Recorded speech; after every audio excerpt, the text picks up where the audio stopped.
So, as we all know, Jon Stewart has returned to The Daily Show. Thank the Lord for this election season. He's putting out hilarious material as always, and politically perceptive material as always. And I was watching a clip from his show on YouTube last night, and it struck me because um, the people he was making fun of were making similar arguments to what I've been saying on this channel for a while. And it felt like, Daddy sternly talking down to me. Like it felt like Daddy was disappointed in me and giving me a stern lecture, but a stern lecture that I needed to hear in order to grow as a person. Tough love kind of thing. So I wanted to play this clip. I'll skip around a little bit, but I wanted to play a little bit of it for you and then talk about it. Here we go. Now, since the debate, it's been quite interesting, actually. Many Democrats have expressed concern that the president has a hard time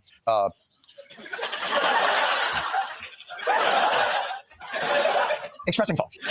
And then there is this other camp who thinks that those people should shut the up.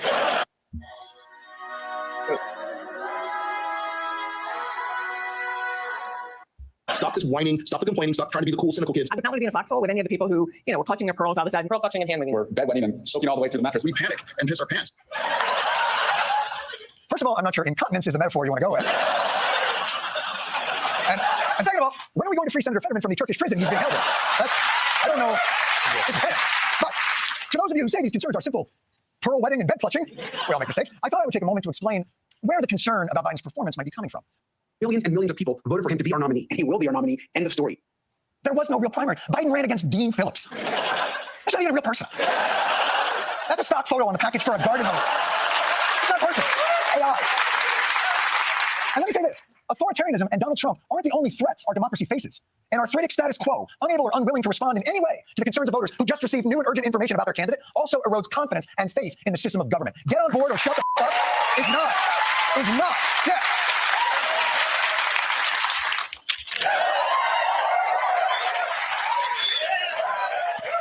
Honestly, though, get on board or shut the up is not a particularly compelling pro-democracy bumper sticker.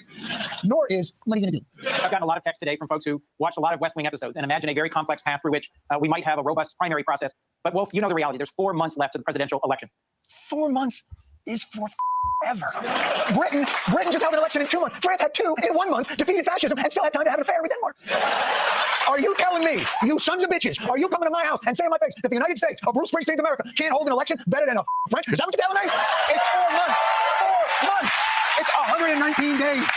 There are contestants on The Bachelor who haven't even met yet that will get married and divorced between now and the election. We have nothing but time. And by the way, I am in no way saying Biden's got to drop out, but can't we stress test this candidacy? Can't we open up the conversation? Do you understand the opportunity here? Do you have any idea how thirsty Americans are for any hint of inspiration or leadership and a release from this choice of a megalomaniac and a suffocating gerontocracy? It is crushing our spirit.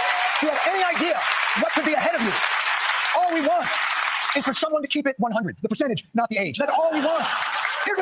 So I wanted to talk about this clip because, like I said, I think I fell into some talking points that I no longer want to get behind. And then I sort of want to explain, I think, why I felt, why I started saying those talking points and sort of course correct for going forward. I mean, at one time, I do think it looked like Biden was a shoo-in. Like, I think a year and a half ago, I think it looked like Biden was a shoo-in. And I think what happened is I didn't end up fine-tuning that perspective based on the most recent data available.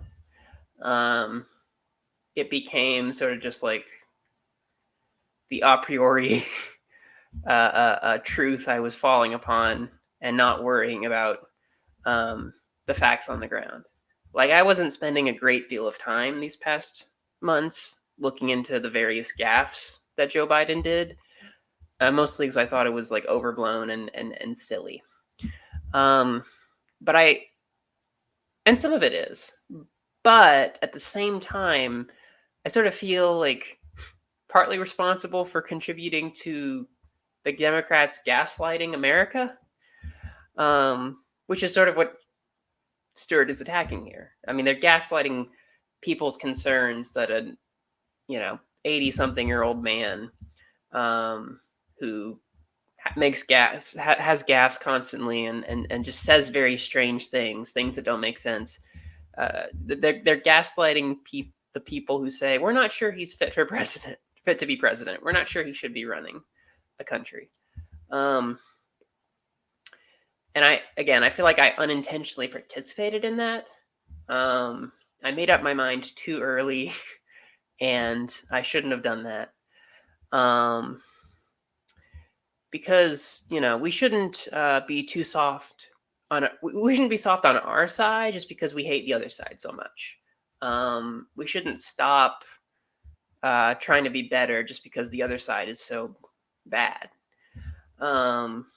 We should, if we're going to be, principled about it, if we're going to care about things like morality, then we need to hold our own side to a high standard as well.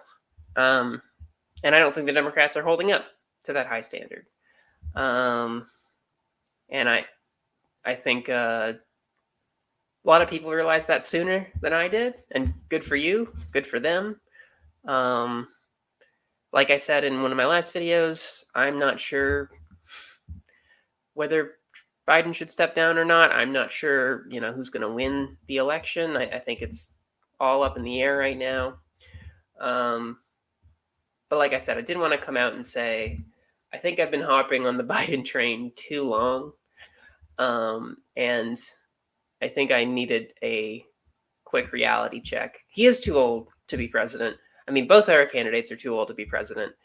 But it was the fact, like I said, that criticism of Biden was seen as just unacceptable.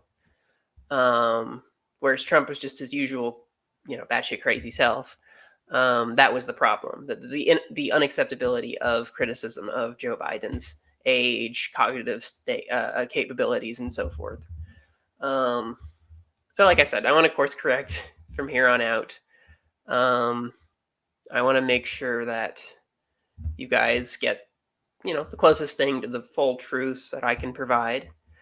And I don't want to just spout, cute little talking points just to feel good about myself. If I want to cover news and politics, then I want to actually try to react in real time and change my mind with the evidence.